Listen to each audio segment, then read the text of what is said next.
Good day, curious neighbors. So today, this is something I've thought about for a while, but I was wondering about tectonic plates. Who does that, right? Tectonic plates, the things that cause volcanoes and earthquakes and movement of the earth itself. It's the outer skin, it's the scales on the planet that move as it moves. So anyway, plate tectonics. I looked at the Pacific plate specifically and just got some gross numbers I'll go into in a second. But the second part of this is something called a coefficient of expansion.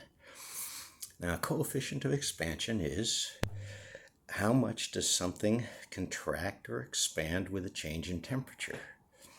Everyone's kind of familiar with ice, that it has a unique property of once it gets to freezing, it expands a little bit. That's what causes fractures in concrete and basement walls and rocks and stones. That fact of expansion of water. But most things just have a regular expansion property. You don't have to worry about a special case at a phase change. Phase changes when something goes to a solid to a liquid or a liquid to a gas. Anyway, this coefficient of expansion, I'm familiar with it professionally because we used it to test and measure gauge blocks. We had to know exactly what temperature we were testing a gauge block at. What's a gauge block? Gauge block is a precision measurement tool that machinists mostly use. Major factories with any types of quality control are familiar with these gauge blocks. They're part of an array of coordinate measurement tools.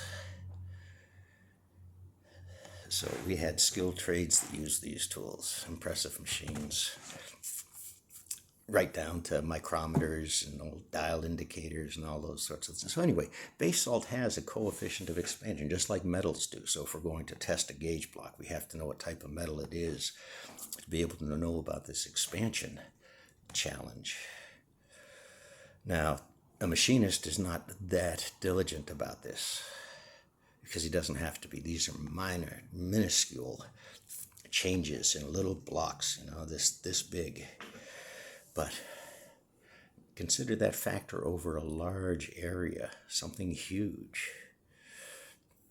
Swimming pools have a problem with that freezing expansion and being able to handle that moment in time when the top layer of the water freezes and not cracking a side of the pool. It has to be accounted for in some novel way when the construction of the pool.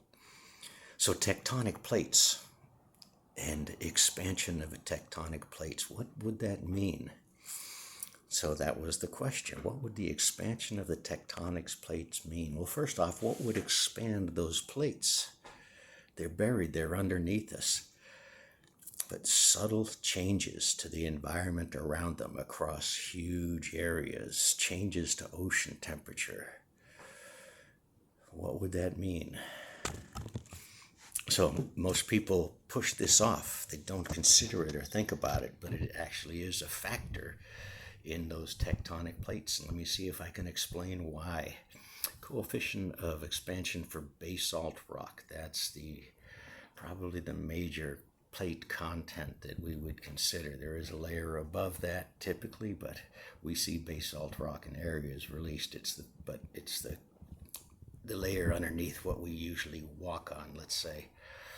So that type of rock is a special rock, and it has a measured coefficient of expansion. People do this professionally for a living. It's one of the challenges and the joys of being able to do research and testing. Why do people need to know these things?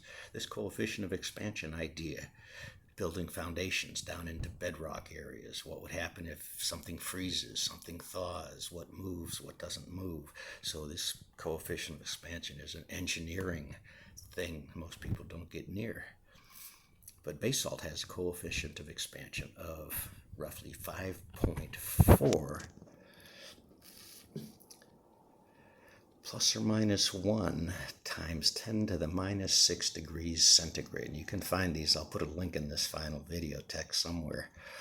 0.000054. So every 1 degree centigrade change, that thing is going to expand that amount, that percentage against what it is. So I looked up how big is the Pacific Plate. The only number I got, because I'm lazy, is 103,300,000 square kilometers. It's a big number. So I did this math with this coefficient of expansion factor, and I got an expansion for 1 degree change of 557 square kilometers. So I double checked my math and looked at it, and that just doesn't sound right. And I said, okay, well, if that Pacific Plate, and it's not this, but I simply took the square of it so I could know how long one side of the Pacific Plate is, right? And that comes up to about 10,164 kilometers.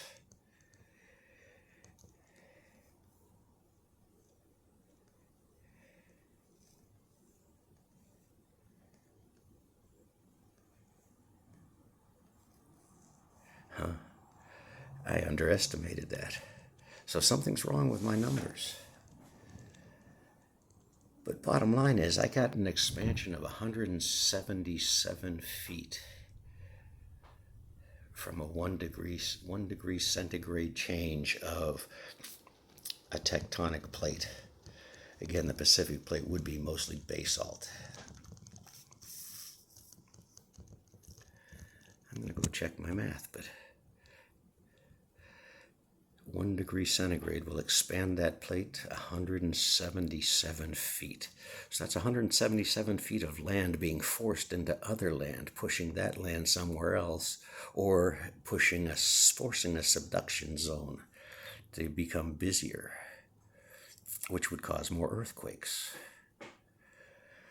So hey, I'm going to go check my math. You check it. Let me know what numbers you come up with. And again, I'll try and post some of it in the comments. Peace.